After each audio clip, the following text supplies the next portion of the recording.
Assalamualaikum warahmatullahi wabarakatuh. Halo semuanya, kalian di sana apa kabar? Kami berharap kalian baik-baik saja ya. Kami dari kelompok NST. Di sini kami akan menjelaskan tentang perseroan terbatas. Mau tahu apa itu perseroan terbatas dan apa-apa aja di dalamnya? Stay tune. Hai semuanya, perkenalkan nama saya Samaranela Sapitri dengan NPM 23151000033. Nah, di sini saya mau menjelaskan tentang pengertian PT atau perseroan terbatas. Perseroan terbatas adalah badan hukum yang merupakan persekutuan modal, didirikan berdasarkan perjanjian, melakukan kegiatan usaha dengan modal dasar yang seluruhnya terbagi dalam saham dan memenuhi persyaratan yang ditetapkan dalam undang-undang ini serta peraturan pelaksanaannya. Perseroan terbatas merupakan badan hukum. Pada dasarnya badan hukum adalah suatu badan yang dapat memiliki hak dan kewajiban-kewajiban untuk melakukan suatu perbuatan seperti manusia, memiliki kekayaannya sendiri, dan digugat dan dapat juga menggugat di depan pengadilan. Selanjutnya tentang kelebihan dan kekurangan perseroan. Stay tune ya teman-teman karena bakal dijelaskan oleh Hai, sesuai dengan instruksi teman saya tadi, di sini saya akan membahas mengenai kelebihan dan kekurangan dari perseroan terbatas. Perkenalkan, saya Siti Azizia Harahap dengan nomor pokok mahasiswa 23 15 1027. Setiap perusahaan sudah pasti memiliki kelebihan dan kekurangannya masing-masing. Tetapi di sini saya akan membahas kelebihan dan kekurangan yang ada di perseroan terbatas. Yang pertama, kelebihan perseroan terbatas itu ada memiliki masa hidup yang tidak terbatas. Yang kedua, pemisahan kekayaan dan hutang-hutang pemilik dengan kekayaan dan hutang-hutang perusahaan. Yang ketiga, kemampuan keuangan yang sangat besar. Dan yang keempat itu ada luasnya bidang usaha yang dimiliki. Kekurangan perseroan terbatas. Yang pertama ada pajak yang besar karena perseroan terbatas merupakan subjek pajak tersendiri, sehingga bukan perusahaan yang kena pajak, tetapi dividen yang dibagikan kepada pemegang saham juga kena pajak. Yang kedua, penanganan aspek hukum yang rumit, karena dalam pendirian perseroan terbatas memerlukan akta notaris dan izin khusus untuk usaha tertentu. Yang ketiga, ada kerahasiaan perusahaan kurang terjamin, karena setiap aktivitas perusahaan harus dilaporkan kepada pemegang saham. Segitu saja materi saya, akan saya alihkan kepada teman saya. Halo semuanya, sesuai dengan instruksi teman saya tadi, di sini saya akan membahas tentang jenis dan ketentuan PT. Sebelumnya, perkenalkan saya Nada Syifahya dengan nomor pokok mahasiswa 23 15 1076. Nah, di dalam sebuah PT itu pasti ada jenis-jenis dan ketentuannya. Di sini saya akan membahas apa saja sih jenis-jenis dan ketentuan PT. Jenis-jenis dan ketentuan PT itu dibagi menjadi dua, yaitu yang pertama dilihat dari segi kepemilikannya dan yang kedua dilihat dari status PT-nya. Nah, tentunya dari kedua jenis dan ketentuan tersebut ada sub-subnya lagi teman-teman. Oke, di sini kita bahas ya. Yang pertama itu dilihat dari segi kepemilikannya. Dia dibagi menjadi tiga. Yang pertama itu perseroan terbatas biasa. Apa sih perseroan terbatas biasa itu? Perseroan terbatas biasa merupakan PT di mana para pendiri, pemegang saham, dan pengurusnya adalah warga negara Indonesia dan badan hukum Indonesia. Nah, dalam arti pengertian itu tidak ada modal asing dan tidak ada campur tangan orang lain. Yang kedua itu perseroan terbatas terbuka, yaitu merupakan PT di mana yang didirikan dalam rangka penanaman modal dan memungkinkan warga negara asing dan badan hukum asing itu menjadi pendiri, pemegang saham, dan pengurusnya dari PT tersebut. Nah, di dalam artian ada campur tangan negara lain dalam PT tersebut. Nah, yang ketiga itu perseroan terbatas persero. Perseroan terbatas persero itu merupakan PT dimiliki oleh pemerintah melalui badan usaha negara atau BUMN. Perseroan terbatas ini sebagian besar pengaturnya tunduk pada ketentuan tentang badan usaha milik negara. Biasanya perusahaan jenis ini kata persero itu ditulis di belakang nama perseroan terbatas tersebut. Contohnya misal PT Telkom. Nah, di belakangnya itu ada Persero. Nah, itu tadi masih jenis dan ketentuan yang pertama. Dan sekarang saya akan membahas jenis dan ketentuan PT yang kedua. Itu dilihat dari segi status PT-nya. Itu yang pertama ada perseroan tertutup, yaitu merupakan PT dan modal dan jumlah pemegang sahamnya memenuhi kriteria tertentu, atau perseroan tidak memiliki penawaran umum. Nah, yang kedua itu ada perseroan terbuka, yaitu merupakan perseroan yang modal dan jumlah pemegang sahamnya memenuhi kriteria tertentu, atau perseroan yang melakukan penawaran umum sesuai dengan peraturan perundang-undangan di bidang pasar modal. Pemberian nama PT jenis ini biasanya disertai dengan singkatan TBK. Nah, di belakang nama PT tersebut, contoh PT Astra Agro Lestari. Di belakang itu ada TBK yang merupakan induk perusahaan dari PT Sari Lembah Subur Kabupaten Pelalawan. Oke, baik teman-teman, selanjutnya akan ada pembahasan praktik dalam modal perseroan terbatas. Nah, selanjutnya akan dibahas oleh siapa ya? Ketia.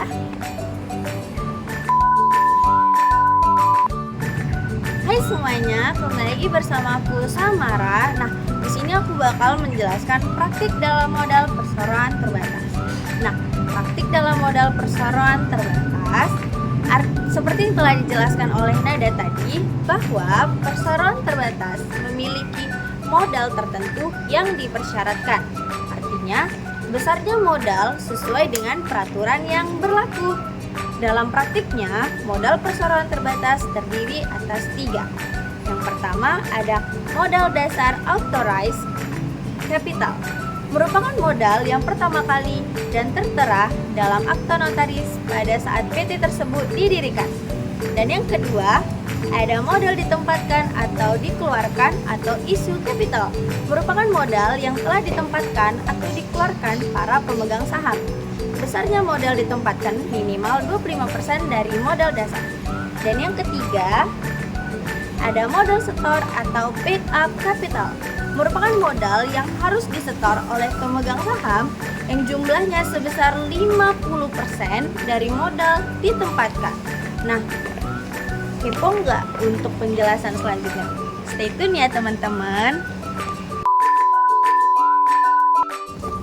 Halo semuanya, kembali lagi dengan saya Siti Azizia Harahap. Di sini saya akan membahas tentang tata cara mendirikan perseroan terbatas. Yang pertama, perseroan terbatas didirikan sekurang-kurangnya oleh 2 orang. Yang kedua, pendirian PT dituangkan dalam akta notaris. Dan yang ketiga, bahasa yang digunakan adalah bahasa Indonesia. Yang keempat, mencantumkan perkataan PT dalam akta notaris. Yang kelima, disahkan oleh Menteri Kehakiman. Yang keenam, didaftarkan berdasarkan Undang-Undang Wajib Daftar Perusahaan. Yang ketujuh, diumumkan dalam berita negara. Yang kelapan, memiliki modal dasar sekurang-kurangnya adalah 20 juta. Yang kesembilan, ditempatkan sekurang-kurangnya 25% dari modal dasar. Yang ke-10, menyetor modal store 50% dari modal ditempatkan pada saat perusahaan didirikan. Materi selanjutnya akan dibawakan oleh teman saya. Penasaran gak? Wah, masih pada stay itu nih. Terima kasih banyak ya kalian sudah menonton kami. Jangan bosan-bosan dong menonton kami. Nah, kalian masih ingat kan? Saya Nada. Di sini saya akan membahas tentang syarat-syarat yang harus dipenuhi untuk pembuatan PT. Nah, kalau kita ingin membuat PT, itu pasti ada syarat-syarat yang harus dipenuhi, teman-teman. Syarat-syarat yang harus dipenuhi itu ada 3. Yang pertama, perseroan terbatas tidak bertentangan dengan ketertiban umum dan kesusilaan. Dan yang kedua, akta pendirian harus memenuhi syarat-syarat ditetapkan undang-undang, yaitu fotokopi KTP pemilik saham dan pengurus tidak kurang dari 2 orang. Dan yang kedua, fotokopi KK direktur. Dan yang ketiga, fotokopi NPWP direktur atau penanggung jawab perusahaan. Dan yang keempat, pas foto berwarna. Dan yang kelima, itu fotokopi PBB terakhir. Dan yang keenam, apabila lokasi usaha berada di perkampungan, maka diperlukan surat dari RT dan RW. Dan yang ketiga, modal ditempatkan paling sedikit dan disetor adalah 25% dari modal dasar sesuai dengan Undang-Undang Nomor 1 Tahun 1995 dan Undang-Undang Nomor 40 Tahun 2007, keduanya tentang perseroan terbatas. Untuk penjelasan selanjutnya akan dijelaskan oleh rekan saya. Nah, kalian masih pada nonton ya? Makasih.